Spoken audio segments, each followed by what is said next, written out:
The good news is Ethereum 2.0 is coming soon. The bad news, there's an unfortunate side to this upgrade. This has led to a barrage of questions. What is Ethereum 2? What happens to my existing Ether? And how can I profit from this upgrade? To understand this, we need to know the fascinating way Ethereum works. Ethereum is what's called a general purpose blockchain, a blockchain where other applications called Dapps can be built on top. I like to think of Ethereum as the electric grid, all the wires, poles, and electrical substations. And Ether, the token, is like the electricity running through the power grid, powering the ecosystem. Transactions of Ether are stored and validated on a ledger. Now you can think of the ledger as this huge spreadsheet containing every single transaction ever done in the history of Ethereum. And you can guess it takes a whole lot of work to keep up with that massive spreadsheet. The upkeep and validation process is called consensus. Currently in Ethereum, consensus is done by miners, these high-powered computers that race to solve tough math problems called hash problems. The first to solve the problem gets the right to fill out the next sheet on the spreadsheet. This is called minting a block of transactions. In exchange for minting a block, miners are then paid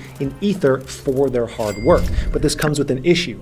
It's wasteful. Imagine this Rubik's Cube is one of those tough hash problems. You and 100 other miners are lined up fighting to solve it as quickly as possible until one of you finally gets it. That winner gets the reward. They get to complete the block of transactions. But there's a problem. It's expensive. Everyone else's hard work trying to solve this Rubik's Cube is a complete waste of resources. This is where Ethereum 2.0 comes in. This upgrade to proof of stake takes out the need for strong computers and massive electricity requirements, and exchanges it for locking up or staking your crypto in order to help with consensus. At the end of the day, we have the same result, this nice, safe ledger of transactions. But the way we get there is much better. However, this isn't the only problem with Ethereum, and it unfortunately won't solve one of the biggest problems of them all, which we'll discuss in a minute. Now, due to the complexity of upgrading Ethereum, which is a whole lot like trying to swap out a jet engine mid-flight, the upgrade will happen in a few phases. Phase 0 is also known as the beacon chain. This is an entirely new proof-of-stake blockchain. You can think of it like a new brain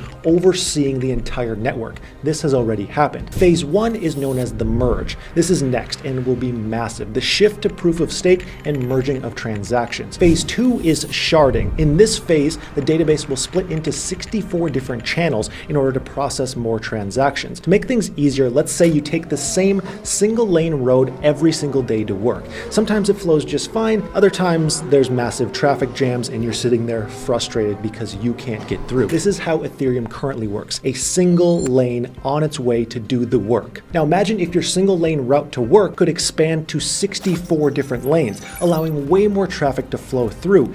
This is essentially sharding. Now the question is, when in the world will this happen? It feels like we've been about to upgrade for years now. Can we really trust it soon? Well, we know phase 0, the beacon chain, is already live and running. The merge is then expected sometime in the second or third quarter of 2022, according to Ethereum co-founder Joe Lubin. Then sharding, that's going to be a while, potentially sometime 2023. I wouldn't hold your breath on that one. Now we're going to talk about how you can profit from the upgrade, but first, what this upgrade won't do. This is extremely important.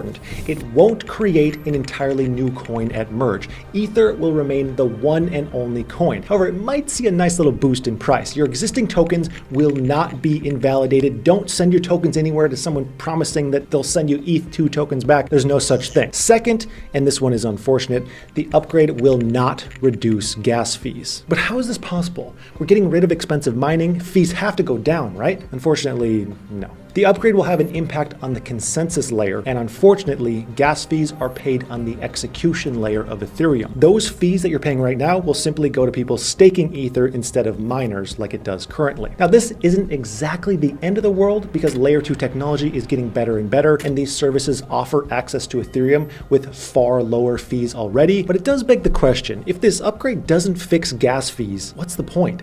Is it even worth caring about the upgrade? First, it makes Ethereum eco-friendly. The transition to proof of stake makes the network 2,000 times more energy efficient, requiring 99.9% less energy to process transactions. That's amazing. That also means more institutional investors will likely buy Ether as they'll get less backlash by investing in something that isn't bad for the environment. Second is scalability. Remember that 64-lane highway? The upgrade will help network congestion and settlement times. Theoretically, this will allow for up to 100,000 transactions per second, where it currently can support around 30. Third is higher security. security. Now this one has a bit of debate, but it seems to mostly come down to a few misconceptions. Ethereum currently is extremely secure, but so is proof of stake. An argument can be made that proof of stake is actually more secure because if an attack happens, proof of stake Ethereum can simply upgrade and remove the attacker's coins. So we understand what the upgrade is, isn't, and how it works, but how can we actually profit from the upgrade? The easiest method is simply holding. Let me explain. Currently only 8.3% of Ethereum is being staked. That's considered off the market. The higher percentage staked, generally the better because there's less ether floating around ready to be traded. Staking lowers the available supply. 8.3% is a low amount, which means there's room to grow. Many of the largest cryptos have 70% plus of their supply staked. Ether's price will go up if it hits those levels. Second, in the transition of proof of stake, fewer ether tokens will be minted, lowering inflation. Combine this with the token burn mechanism that Ethereum enacted, and we have a fair bit of upwards pressure on the ether token. Then of course you can stake Ethereum yourself, which you absolutely should do if you plan to hold long term anyways. Staking rates will be between 7 and 12% APY, depending on how many people stake, network fees, percentage of ETH burnt,